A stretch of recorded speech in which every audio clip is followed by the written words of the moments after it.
Hello, hello, hello. Hey, we're live. Sorry. I believe we're now recording because before we had no sound, but now you can hear me. Adam, can you hear me on your side? People are just like, Tom's talking to himself. He's going crazy.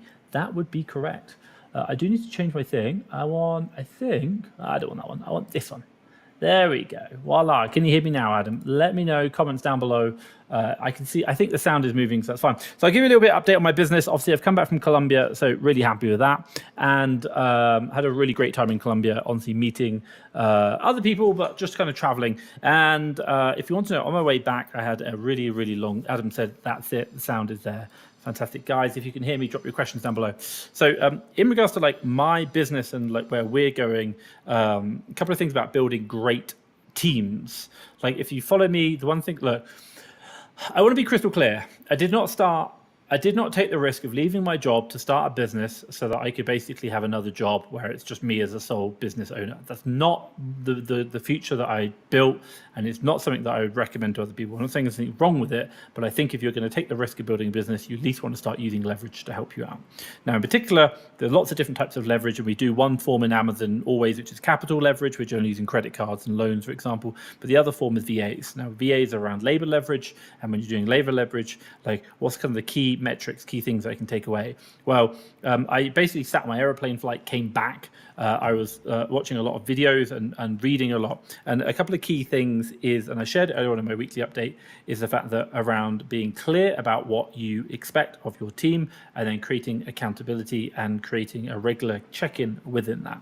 So what do I mean? And if I just talk about very specifically clear, in regards to like what kind of expectations you should be setting around VAs and how to do it. So in my business, we have what's known as leading and lagging measures.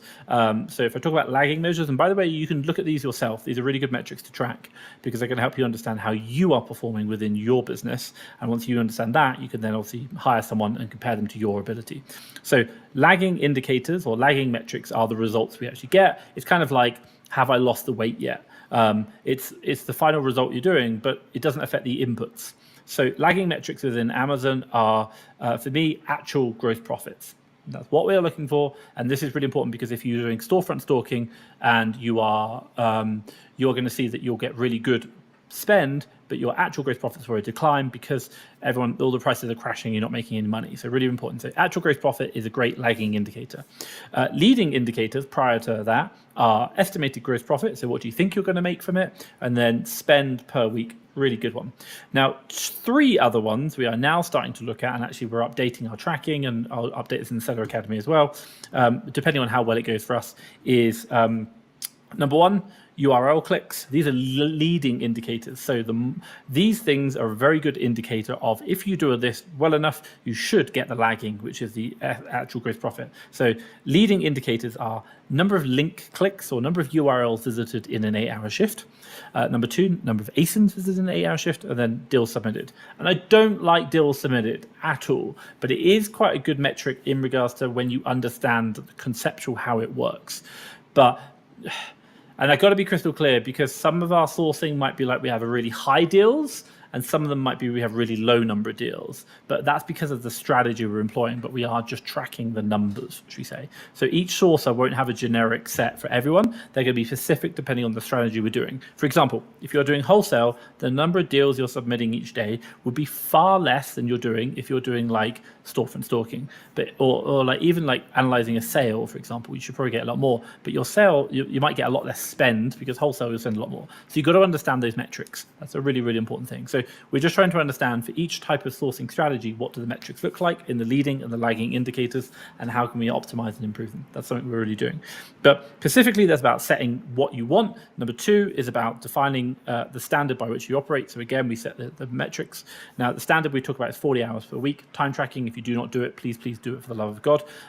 And even this week where we had an issue where one of my team members did not do 40 hours, they did 39.5, half an hour difference. And I was like, send them the notice to explain. I don't care. Send it.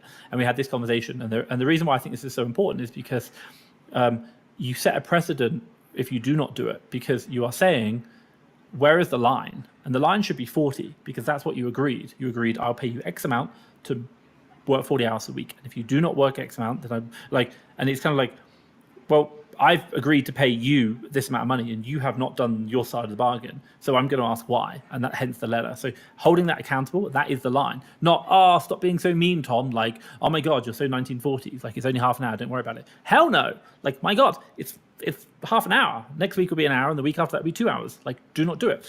Also, as well, working 140 hours or so 40 hours per week, every one of my A players will not work 40 hours a week. They'll work way more than that.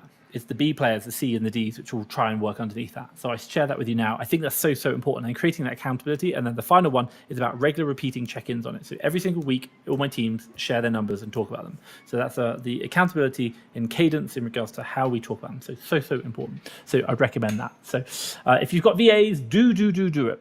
Let's go and jump through. So Adam says, I can hear you perfectly. Kyle, hey Kyle, how are you? Let me know your questions. Is it too late to start Amazon for this Q4? Hell no. Kyle, I'm going to tell you something right now. You could literally buy something today, ship it, sell it merchant fulfilled. I don't know if you still can, but you can definitely, like, if you could do merchant fulfilled, I don't know if Amazon will allow you, because I think you need to have like a certain number of sales before Q4. But if you are able to, then you are able to buy it, sell it today, and get the money back in your account in 2 weeks, because that's how long Amazon take, or once it's delivered. So 2 weeks plus 2 days delivery, for example. And then you could probably do that 3 more times potentially before Christmas. And yeah, like, we're only in November. Like, you got plenty of time. You could definitely buy today, ship in. It's gonna, like, you might be able to buy something today, ship it into Amazon, get it sold, get the money back, and repeat twice for FBA as well. So you definitely start doing it.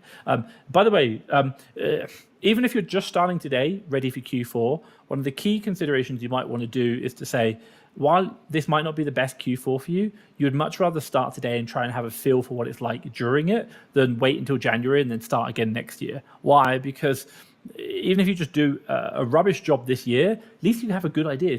Next year will be your second Q4, not your first. And as a result, you're still going to have some deals which you're going to already be able to rebuy. That's an important consideration. So I definitely strongly recommend that. And that's going to be definitely not too late to start Q4. Again, if you're interested, you can get my top 100 supplier list. Drop me a comment down below, and obviously you can send them as well. But Kyle, let me know if that answers your question down below. FBA Ben, hey FBM, love the VA management advice. This is like, I do share VA management advice, and the reason why I share VA management advice is because I can share sourcing, and I think that's fine, but I think you can find sourcing elsewhere. There's so many sourcing tools, or like videos, like how to find, I found 10 deals in 10 seconds, fine. But manage it, like, do not get into this game if you want to just have a job. Like, yes, make money, of course, but you've got to build teams. You've got to build leverage. There's no point building a business if you're not going to use leverage to your advantage. That is the goal. As I think it's Newton said, is give me a lever long enough and I will move the earth. And a place to put it, I will move the earth. And I think that's so important. So VA management advice is about what we're learning, the way we're doing it. And even like the stuff I'm learning is about just repeating the same stuff over and over and over again is so important. Because, by the way, like, what makes Delta Force, like the SAS, the Delta Force, what makes the special forces better than the regular army? It isn't the fact that they are specially trained, it's the fact they just have more time doing the basics. So by, like, the basics are accountability. The basics are, should we say, holding people accountable, having clear expectations, during the meetings, just if I talk about hiring a VA, the number one key metric or thing that I can ever recommend is have a weekly meeting with your staff, or a daily meeting with your staff in the first thing. This is just the basics. If you do this, statistically speaking, you'll far outperform the majority of clients who have VAs. Why? Because they're not having the daily meetings for 1 hour. That's it. It's like, it is the basics which make you better. So I hope that makes sense. Alex, for online arbitrage, how do you know what sites to scan each day? Are there any mother options rather than newsletter subscriptions? Other options? Great question. By the way, we have our top 100 supplier list. Look, I'm going to share this with you because I think you need to look at it a different way. I don't think you're looking at the equation correctly. So if you're doing online arbitrage right now and you're thinking about what sites should I scan, generally it means you're doing just a straight free-for-all and trying to look for deals. I understand that, but please don't do it. It's not going to be helpful. Why? Because if you are just generally looking for deals, whatever you can find, you're not building any competitive knowledge. You are literally finding just what you can find on the surface level. And I promise you, people with VAs are just going to beat you, and they're going to find more products, and the net result, and like all the lead services will find the same deals, and the prices will crash. It will not work long term. And I'll tell you this because I had 20 VAs doing exactly this, and we did $4 million in the US or UK, 3.4. Margins crash, doesn't work. If you want to scale, do not do it. So what's the advice that I can give you? Well, number one, instead of just kind of searching for random stores, what you should be doing is thinking about focusing down. Now, focusing down can be one of really a couple of options, but I'll make it really simple. One, you can look at a category. And let's say, for example, in the US, they talk about sneakers, that's one. In the UK, you could talk about like toys, beauty, doesn't matter. Now, within that category, you really want to be looking at, should we say, certain brands. So let's talk about sneakers, let's talk about Nike, Reebok, Adidas, for example, in the US. So these are certain brands. Now, what we want to do is we want to go through all our supplier list, the stores, and we want to find those stores selling those brands. Now, once we know that, we're now going to only check those brands and those suppliers. And if we find any profitable products, fantastic. We're now going to buy some of the products. And hopefully we can buy a lot of them. So that means the supplier doesn't cancel. If they do, we don't bother. And what we're trying to do is to build a list of suppliers that stock our brands within the subcategory or category that we're looking for. And if we understand that some suppliers are really good, we'll also spend a lot more time with them. We'll identify when their sales change. We'll identify coupon codes that work, cashbacks, etc., etc. And as a result, you'll now start forming a competitive advantage against other people because you understand which suppliers are selling the products, when their sales happen, what coupon codes work, and maybe the old ones, what cashbacks work. These are things which will give you a competitive advantage. Also as well, if you understand that maybe Nike sneakers, for example, are really good, you can then start looking at Nike sneakers in wholesale because you already have sales data. So this gives you another competitive advantage where you can go. This is like a really good way you want to be thinking about sourcing. Start as in the whole Amazon catalog, what's the subcategory? Within that category, what are a couple of brands? And the brand should have no Amazon, no brand selling, like Nike doesn't sell on Nike listings, and it should have no IP complaints. And then you're looking at going into finding the suppliers that are going to work for those. And then the suppliers that allow you to buy deeper, and they have great coupon codes, and you can just keep buying. That's a really key metric. And then when you talk about what are the other stores that I can source from, the tip you're going to be looking for is going to be slightly different. This is where storefront stalking comes in really well. So what you're actually going to be doing is you're going to be, as you source normally the products from your suppliers into Amazon, you're going to start noticing some other sellers on those listings. Those sellers, you're going to look at them and you're going to go, hey, this guy sells the same brands as me. And what you're going to do is then start looking at those products that he sells that you're not selling, and you're going to find where he bought them from, because you realize that he has found them at a cheap price because he's bought them. And that's now going to give you more suppliers to check every single day. And that is all you're going to do. And then you hire VAs to go check those deals or check those suppliers every single day, go through.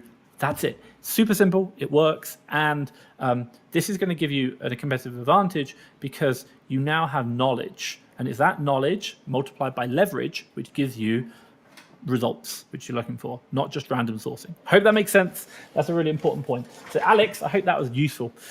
Let me know down below, Alex, if you like that one. Ben says, what does the accountability conversation look like other than how did you do and what will you change? So you have key. So we talk about it in Seller Academy, and Ben, you should be getting involved. So the accountability conversation is like, look, these are the results that we need to look for, and the simplest measure is like, what are the results we're looking for? Well, the leading indicators, which are actual gross profit, are going to be really challenging, but the lagging indicators are going to be really challenging, but the leading indicators are going to be a good one. So, for example, let's say, within my business, a sourcing VA, and by the way, we have different strategies. One of the sourcing VAs, we know on average they'll do about 2,500 URL visits per day on average. So, because we understand that, what we might realize is that, hey, can we get a 10% increase in the number of deals? Or can we decrease the number of time we take to analyze a deal, for example? So what we might say is like, we would ask the VA, what are you going to commit to? Just one thing this week that you are going to do, which can help move those leading indicators forward. And we're going to ask the VA to commit to that. And then we're going to ask them to put it down in writing. Cool. And then the next week, we're going to come back and we're going to check. And we're going to ask them, here's what I committed to, here's what I did, here's the results I got. And ideally, we're looking for commitments towards those leading indicators, i.e. number of URLs visited. So it might be like, hey, I'm going to visit more URLs this time. Or like, what can they do? And again, they know the inside outs, and we need to be constantly just asking them, what's one thing you can do? And if you just did one thing differently this week that's going to change the game, what would be important? And it might be like, hey, you know what? I source like Nike. Like, if I give you a really good example. So within our business, we we do a category whereby what we realize is that certain parts of the category have a higher return rate than other parts. So all we've done is we just said, hey, what's the commitment? And the commitment is I'm going to source these types of products first, and if I run out of them, I will then source the other type. Why? Because the other type have a higher return rate. These types of products do not. So what we're doing is we're going to focus on these first, and then we'll do that. Why? We'll probably get a similar amount of spend, but the returns on these ones are much better than these ones. And the net result is that our business will benefit. So we just identified that as a key indicator or key metric that we could focus on, which would take the business forward. So, and again, it might be like, actually, out of all the suppliers you look at, which ones are rubbish? Well, if in the UK, well, I'm probably going to commit to not sourcing boots because while I'm finding deals, it really doesn't help improve my spend because they keep cancelling the orders. Okay, cool, let's do that. So this week you're going to commit to not sourcing boots. So I think that's a really, really important point. So again, you don't know it. You can discuss ideas, but the thing is your VA commits to just one thing, and then you record it, and then next week you come back. Within my business, the structure we have within the meeting is good news. Then we go through, how's your weekend? Good news, and then we go through issues log, which is basically what did everyone agree last week, and then they have to report back on it. That's it. So we go through that, and again, we teach it in Seller Academy. So Ben, get involved. Hope so. The review guy. Hey Tom, that's the plan to get out of the business and travel. I see you got the gains now, and you are looking really good and healthy, man. Hey, thank you, man. Yeah. Do you know what? I've been to the gym once last week and I put on 2 kilograms, so I'm feeling good. But this week it needs to be back to the gym, working hard, dieting, chicken and rice. Go to that. But it's all right. And by the way, like Tony Robbins talks about it. I think it's really important. He's like, this kind of really hit a nerve, but it's really funny. So Tony Robbins basically kind of said, if you want to find someone disciplined, just look at their body, because if they have good discipline, they will generally have a good body. If they're like really fat and overweight, it means that they don't have good discipline. They might have good discipline in other areas, but generally if they can have good body, like, good position, they'll be right. And what's really funny is I was on the plane talking to someone about this kind of whole concept, and like, yeah, like I'm really, like my diet's been going really well, my stuff. And I was literally looking at them going like, your diet is not going well, like at all. Like I could see the belly, I couldn't see any shape. And I was like, I think it's Jacko says discipline equals freedom. And it's kind of like, if I just use the analogy of 6-pack abs, but you could use the same analogy in Amazon, for example.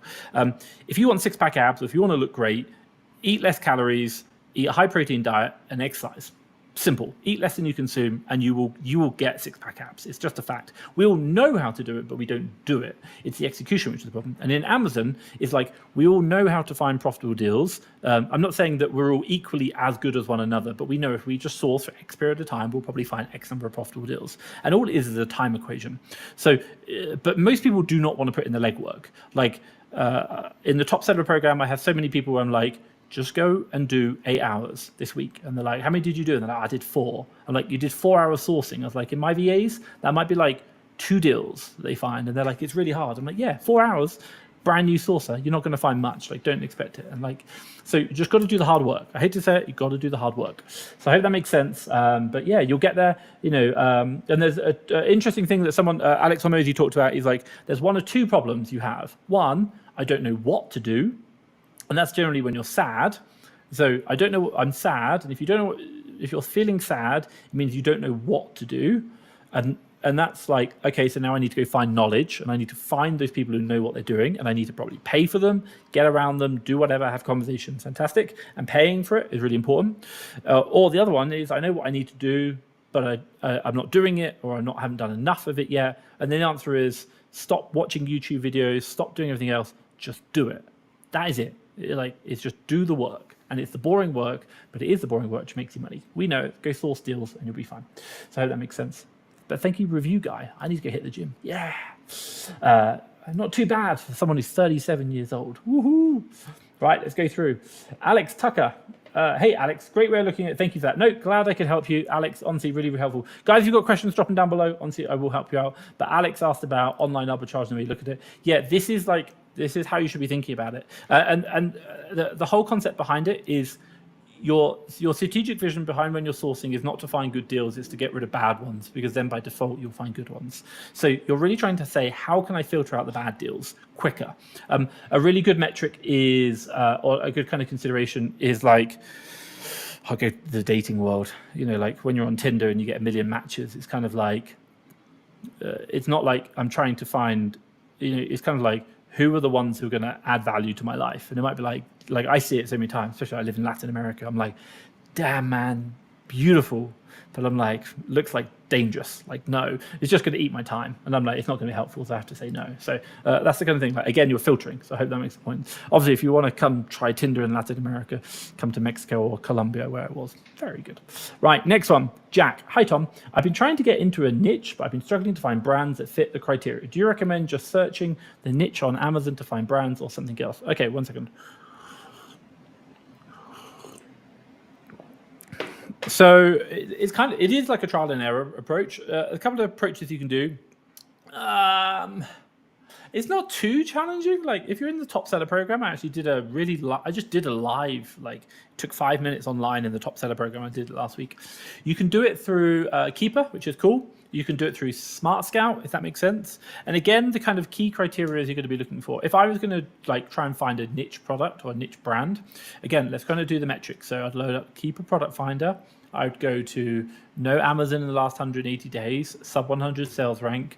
I'd generally be looking for a buy box above £20 or $20. Ideally higher, because I'd be looking for that. I'd be looking for obviously in a category and a subcategory if I can. It might just be a category, that's fine. What else do I want? Obviously number of sellers on the listing.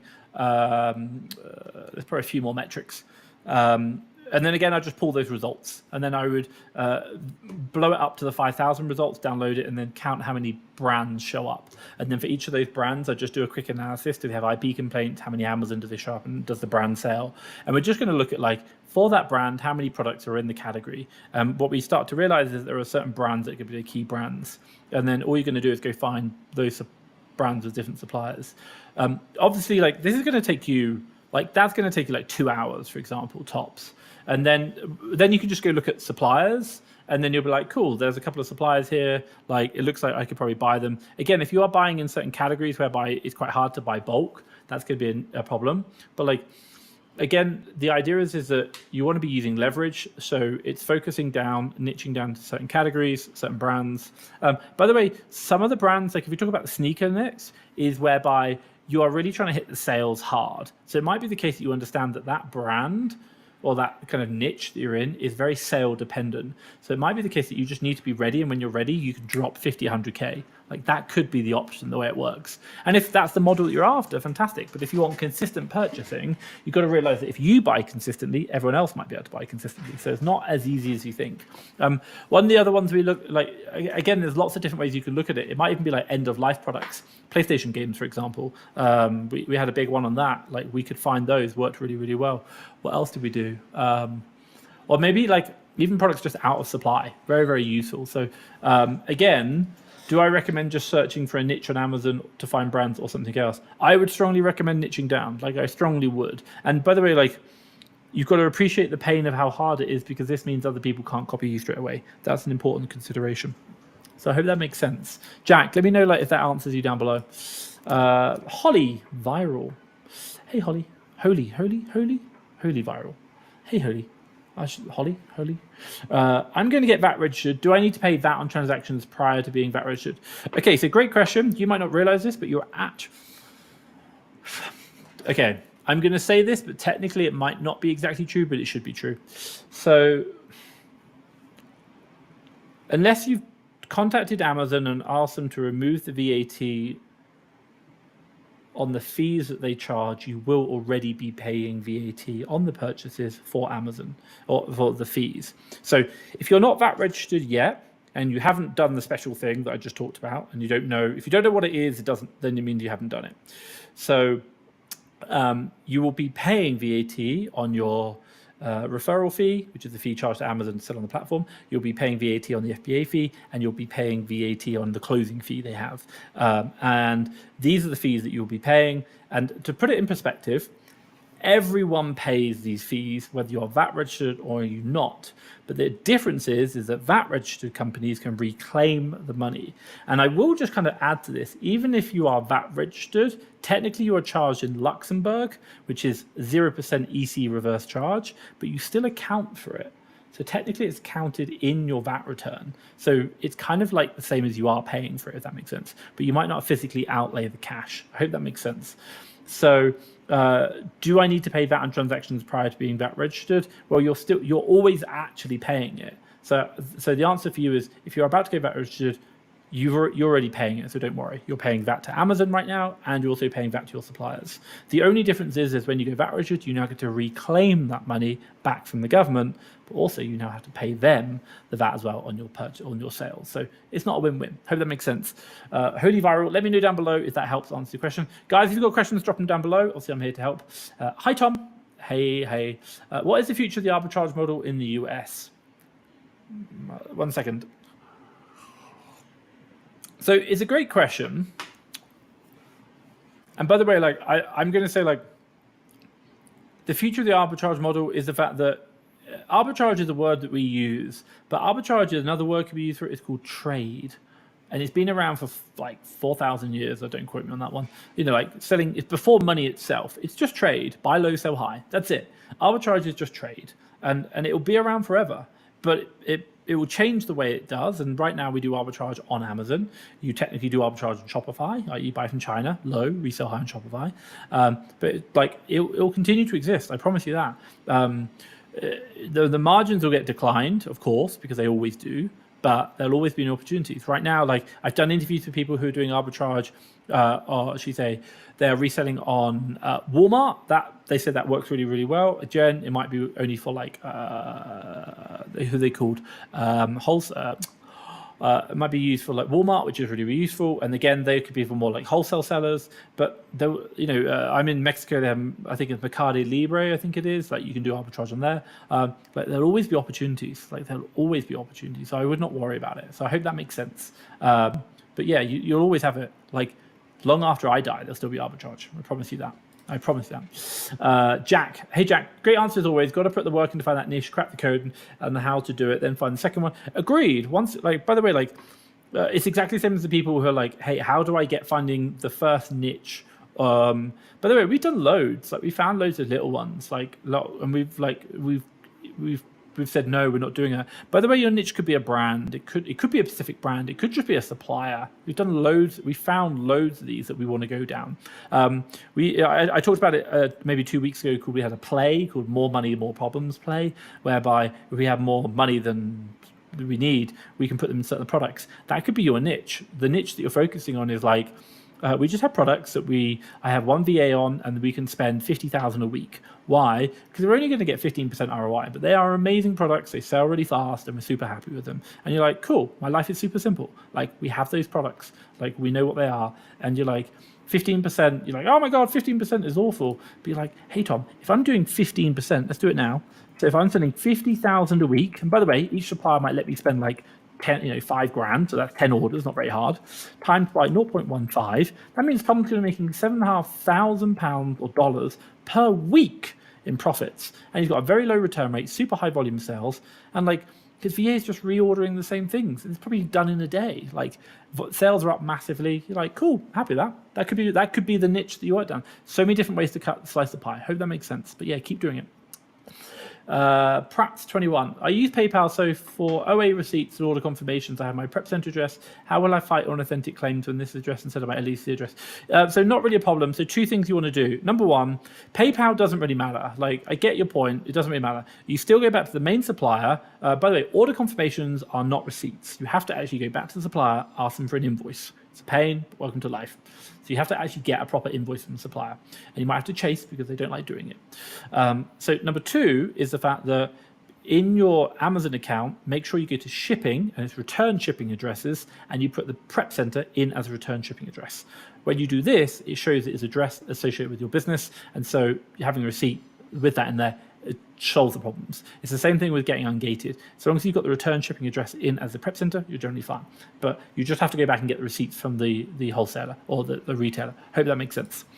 I've done the special VAT fees thing. Okay, cool. So it's going to get confusing for anyone who doesn't know what VAT is. So I'm going to come back and say, holy viral. As a non-VAT registered seller right now, I don't pay VAT on the sale right, but when it comes VAT registered, I have to pay VAT on the sale right. I may before VAT registered. Okay, doesn't really work like that way. I'll explain to the best of my knowledge, but I'm not a tax advisor and I cannot tell you the exact answer. 1 second. Guys, if you've got questions, drop them down below. I'm here to help. I'm here to help. So if you are under the VAT register, okay. So if you're under the VAT threshold right now and in the UK and you have done the special VAT thing whereby you don't pay VAT, the technical way it works is the fact that you do pay VAT, but you don't pay it, but you do need to account for it.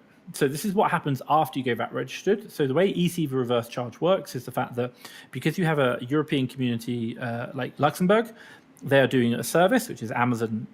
They are charging you, but they basically they take off the VAT physically, but they charge you at EC reverse charge. And then what happens is that you should be accounting for it on your accounts as EC reverse charge. So in effect, the way you account for it is that while you are physically not paid the VAT, you should be accounting for the VAT. Now, the problem you have with this is that your actual taxable turnover should be 85,000 minus the bits that you need to account for, but you probably haven't. It gets really complex. But the idea is that when you do your tax returns, which obviously you're not doing right now because you're not VAT registered, you should be really stating that my revenue, you're basically going to bring down your VAT threshold because that should be part of your taxable turnover, that you're paying those costs. Is that costs? Income? Might be income. But long story short is that, so going forward after VAT registration, and again, I'm not a tax advisor, speak to your accountant, this isn't professional advice, is that you will now also still no longer physically pay for it, but you will account for it in your accounts because the amount of money you're going to physically pay will be 0% EC reverse charge, so 0% on whatever you paid is 0, but you will account for it as if you had paid it. So when you pay VAT, or when you owe money from your sales, you will now knock off that 20% that you didn't actually pay but you should have paid. That will now come off the sales, and so you'll pay only the difference. I hope that makes sense. It's not simple, it is complex. Speak to your accountant, but long story short is that you'll be fine, I believe, and but when you go afterwards, you still won't pay it, if that makes sense. You'll just reclaim it and it will adjust in your calculations. Xero will do it all for you, or your accountant will do it for you. Hope that makes sense. Wow, thanks for that. So if I'm spending like 1K a day, I need to chase down receipts for all the invoices. Yeah, correct. So this, do you understand why we were doing in the UK, we did 3.4, we were doing you're talking about 1K a day, we were doing 100K a week. That's 20K a day. We were doing 20K a day in our peak. And that's a lot of spend. And you could probably guess that my admin team, which was 3 of them, they did not particularly enjoy having to chase down so many invoices. So if you're spending a lot of money, you do need in the UK, you do need to chase down the invoices. Even in the US, if you have IP complaints, you still need to chase down the invoice to prove authenticity. That's a really important point. So yeah, it's a nightmare. Hence why admin VA is a real game changing, really helpful. And also as well, a lot of people like buy a sourcing VA and then they'll use an admin VA on the sourcing VA to do some administration, which is so helpful. So I hope that helps. Practice. Even if I chase down using PayPal, the receipt only shows the shipping address, which is the prep center. So I have to put that as returns as correct.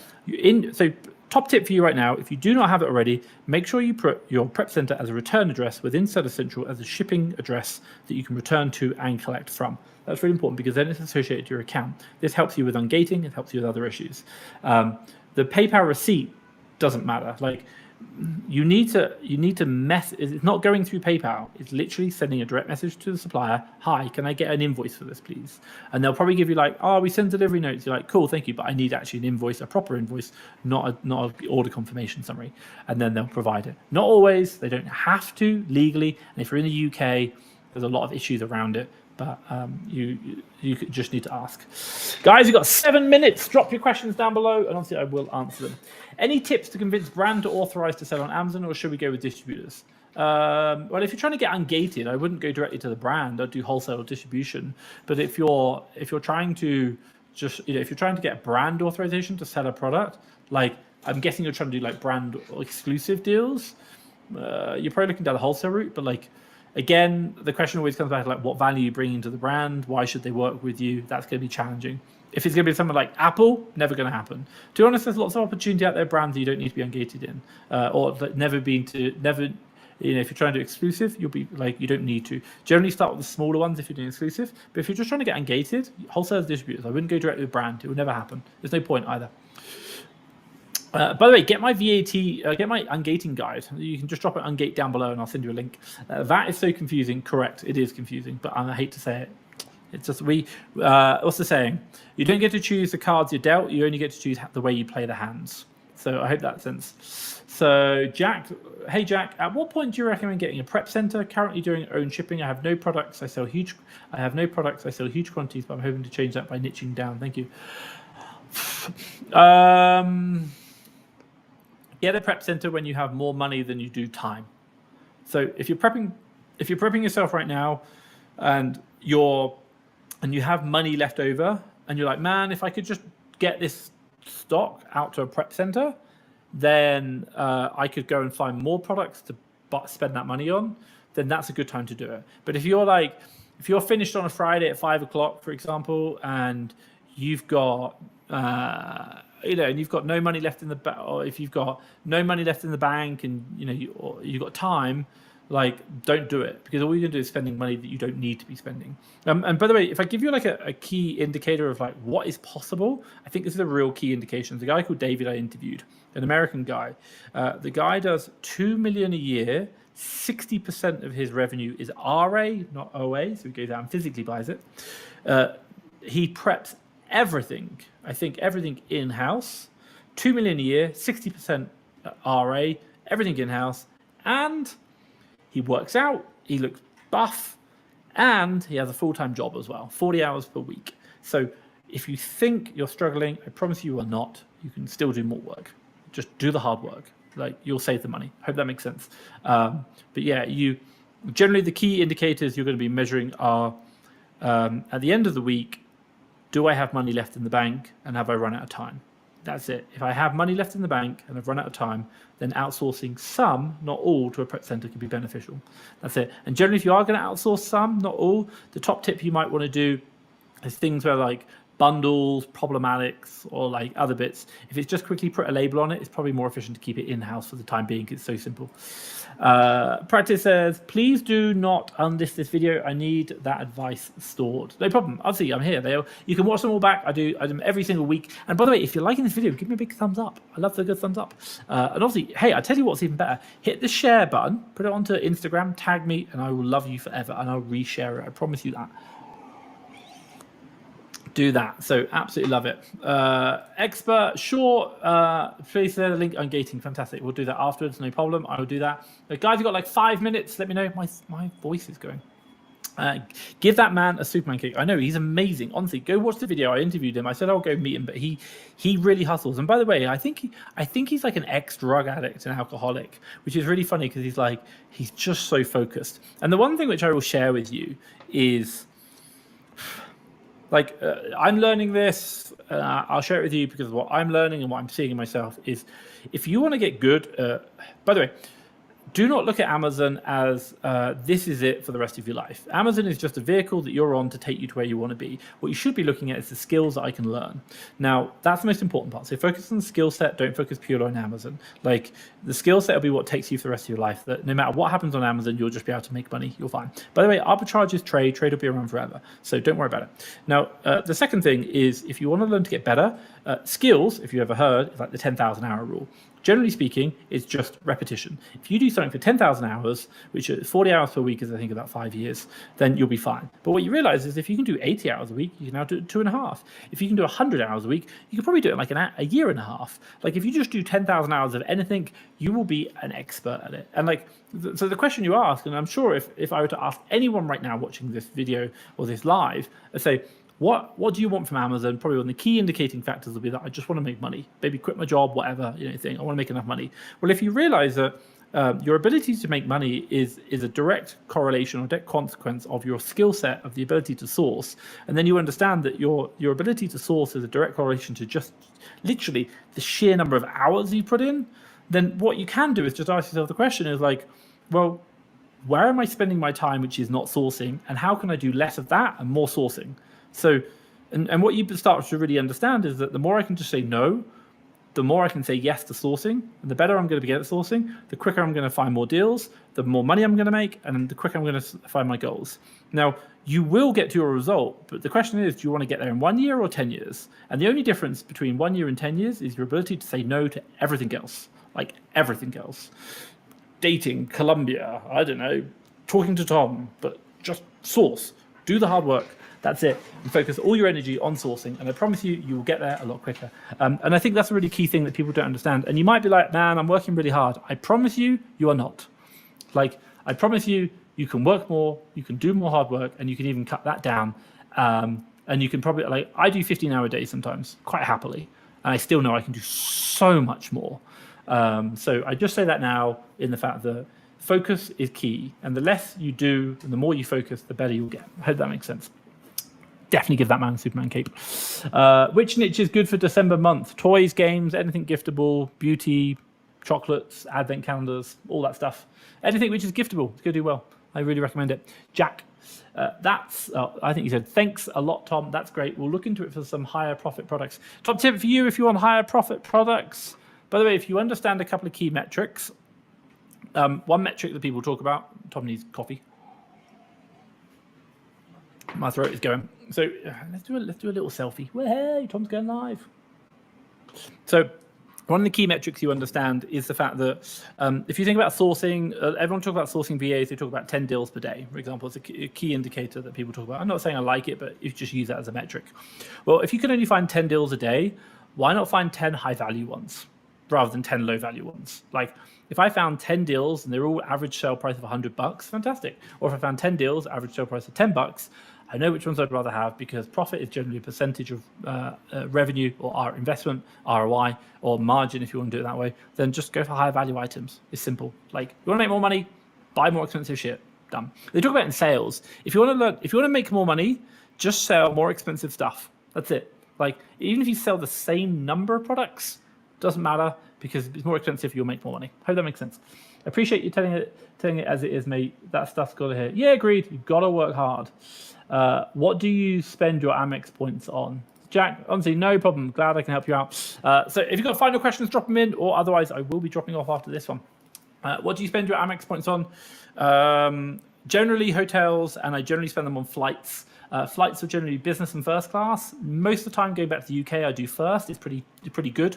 Top tip for you, if you do Amex points in the USA, they have bonuses, but if you do Amex in the UK, Amex to Marriott, it's a 3-for-2 ratio, whereas in the US it's a 1-to-1 ratio. So Amex UK is actually pretty good for that. I'm also planning to go to Thailand, so for December, early January, and Philippines in January. So I can, do you know, it's really cheap. For $1,000 and 150,000 Amex points, which isn't very much because that's a return first class ticket to the UK. I can fly business, Mexico to Madrid to Abu Dhabi, Dubai to Bangkok, all business class in Emirates. I'm like, wow, that's amazing. So I'm probably going to do that one. So that'll be where I spend my Amex points. And outside that, it's just hotels and flights. That's where you get really good value for money for it. Don't convert them into buying stuff. It's not worth it. Jack, thanks a lot, mate. Really appreciate it. No problem. Right, ladies and gentlemen, that is it. That is time up for me. I just want to say thank you so much. Hit the like button. Come join me next week. I always do these at the same time every week. I'm here to help you. I want to make sure that you guys are getting support and help. If there's anything I can do for you, please join the Facebook groups. Drop your questions in there. But if you want to come join me next week on the lives, I'm here. Ask your questions. I will give you the way it is and what I'm learning and what I see, and hopefully that's going to help you out. So give me a like, give me a thumbs up, share it on Instagram, say, hey, Tom, just want to say thank you for your live. I appreciate that. I will reshare it back on the story. So absolutely love that. And if you've got any questions, drop it in the Facebook group. We're here to help. And stay safe. Have a great week. November is fast approaching. Q4 is going to hit fast. Stay safe, guys. Bye.